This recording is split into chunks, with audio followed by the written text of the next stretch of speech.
Hello दोस्तों, कैसे हो आप सब। उम्मीद करता हूँ आप सब अच्छे होंगे। तो आज के इस वीडियो में हम बात करेंगे एच शेप के बारे में। एच शेप की परिभाषा और उसके ट्रिक्स के बारे में, जिससे आप एग्जाम्स में क्वेश्चन को आसानी से हल कर सकते हो बिना टाइम गंवाए। तो चलिए शुरू करते हैं। एच शेप यानी हाईएस्ट कॉमन फैक्टर। परिभाषा क्या है? वह बड़ी से बड़ी संख्या जो दी गई दो या दो से अधिक संख्याओं को पूरी तरह विभाजित करे, यानी वह सही है।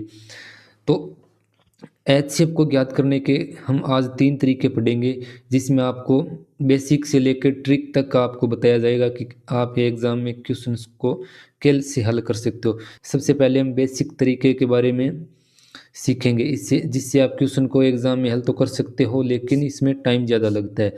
और उसके बाद हम ट्रिक्स के माध्यम से भी इसका हल निकालना सीखेंगे।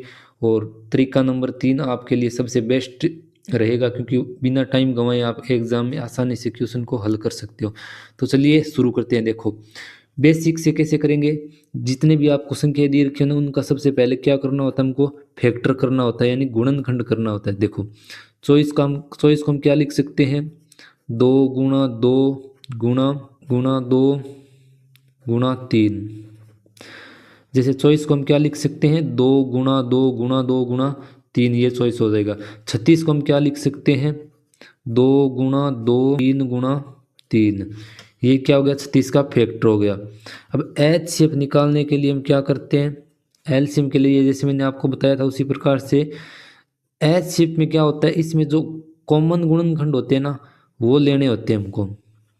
इसमें कॉमन क्या क्या आ रहा है? देखो, 2 × 2 कॉमन आ रहा है, और इसके साथ में क्या है? 1 3 आ रहा है। तो इसका एच शेप क्या हो जाएगा? 2 × 2 × 3, 2 2 4 4 3 12, इसका एच शेप हो जाएगा। ट्रिक के माध्यम से आप 5 सेकंड में इसका हल निकाल सकते हो, लेकिन उसका तरीका हम आगे देखेंगे। देखो, तरीका नंबर 1 हो गया बेसिक से। अब क्या है तरीका नंबर 2? विदाउट फैक्टर में आप क्या करेंगे? आपको मान लो जितनी भी संख्या दी रखी है, उसका क्या करना है? छोटी संख्या ना, उसका बड़ी संख्या में भाग दे के देखना है। छोटी संख्या का बड़ी संख्या में भाग दे के देखना है। पूरा पूरा जा रहा है क्या?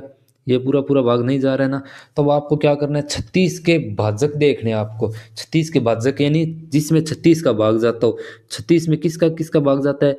18 का चला जाएगा, और किसका चला जाएगा? 9 का चला जाएगा, और 6 का चला जाएगा, 4 का भी चला जाएगा, और 2 का भी चला जाएगा। इस प्रकार से 64 में 36 का भाग जा रहा है क्या? नहीं जा रहा है ना। नहीं, छोटी संख्या से शुरू करना है। छोटी संख्या का बड़ी संख्या में भाग दे के देखना है। अब उसके इसका पूरा पूरा भाग नहीं जा रहा है, तो क्या करना है? 64 में 36 के भाजक का देखना है। 36 के बाद भाजक क्या है इसका? 18 है। 18 का पूरा पूरा भाग जा रहा है क्या 64 में? नहीं जा रहा। तो आगे देखना है। 64 में 18 के बाद इसका भाजक क्या है? 9। 9 का भाग जा रहा है क्या? नहीं जा रहा। इसमें भी देखो, 64 का में 9 का भाग नहीं जा रहा। अब आगे क्या करना है? अगला फैक्टर देखो, इसका भाजक 6। 64 में 6 का भाग जा रहा है क्या?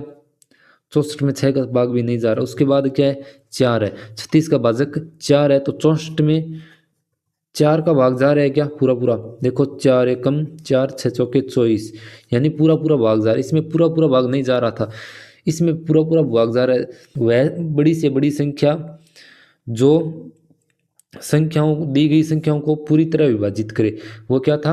एच शेप था। तो इसमें एच शेप क्या हो जाएगा? 64 में किसका भाग दिया था हमने लास्ट में? 4 का। तो इसका एच शेप क्या हो जाएगा? 4 हुआ है। बड़ी से बड़ी संख्या जो दी गई दोनों संख्याओं को पूर्णतः विभाजित करे।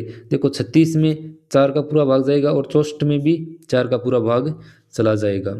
इतनी दूर आपका ठीक है। अब हम बात करने जा रहे हैं एकदम स्मार्ट ट्रिक की, जिससे आप एग्जाम में क्वेश्चन को बिना टाइम गंवाए हल कर सकते हो।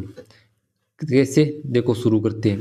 देखो, अब हम बात कर रहे हैं मेथड नंबर 3 की, जो कंपटीशन एग्जाम की तैयारी करने वालों के लिए बहुत ही यूजफुल रहेगा। और उसके साथ ही इसको क्या बोलते हैं? यूक्लिड मेथड के नाम से बोला जाता है, यूक्लिड मेथड। ठीक है। तो इसमें आप बिना टाइम गंवाए इसको चुटकियों में सोल्व कर सकते हो। कैसे? देखो, शुरू कर देते हैं। आपको जितनी भी मान लो संख्या दे रखी है ना, उसको क्या करना है? जो सबसे बड़ी संख्या है ना, उसमें छोटी संख्या का भाग दे के देखना, पूरा पूरा जा रहा है क्या? पूरा पूरा भाग जा रहा है क्या? कितनी बार जा रहा है?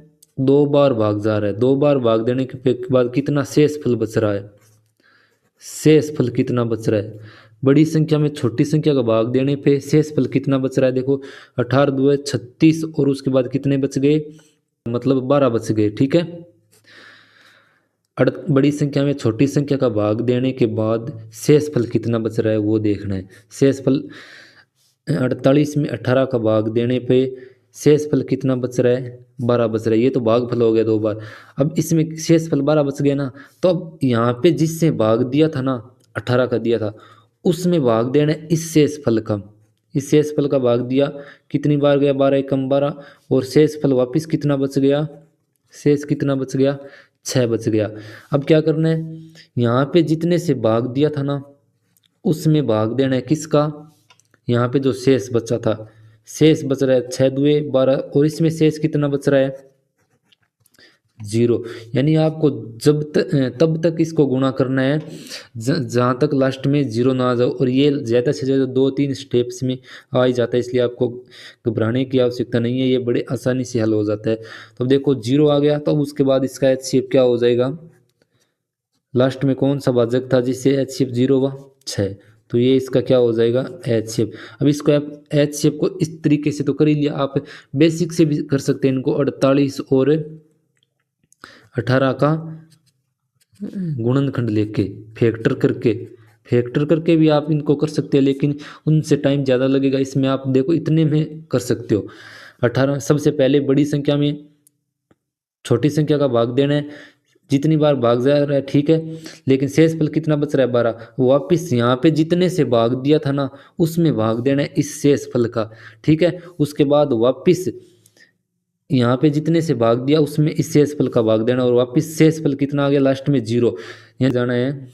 यानी आपको तब तक ये प्रक्रिया करते जानी है जब तक शेष फल 0 न हो जाए, और ये ज़्यादा से ज़्यादा 2-3 स्टेप्स में हो जाता है, आपको घबराने की आवश्यकता नहीं है। इसलिए यहाँ पे शेष 0 हो गया, तो शेष 0 कितने से भाग करने पे हुआ था, लास्ट में 6 से, तो HCF क्या हो गया, 6 हो गया। इस प्रकार से उम्मीद करता हूँ आपको ये वीडियो अच्छा लगा होगा, और हमारे साथ जुड़े रहे। आपको बहुत ही शानदार ट्रिक्स के माध्यम से इस प्रकार के वीडियो उपलब्ध करवाए जाएंगे, और आगे आपको किस बारे में वीडियो चाहिए उसका भी कमेंट करके बता दीजिए, ताकि हम उस पर आपको वीडियो प्रोवाइड करवा सकें।